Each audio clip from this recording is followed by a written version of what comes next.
Samahan niyo ako ngayong araw mga ka-Green Thumbs, mag-harvest tayo ng kangkong na tinanim ko 3 weeks ago.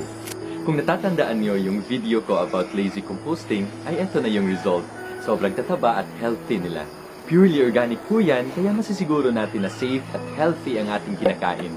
Sobrang simple lang po ng luto natin ngayon, ngunit napaka-espesyal dahil ito po yung unang tinanim at na-harvest ko this season sa aking farm-to-table journey. Ayan, sumali na yung mga chikiting. Gusto daw nila na makita sa vlog ng tito nila. Kaya ayon, binigyan ko ng task. Ang lulutuin pala natin ngayon ay kangkong and garlic sauce.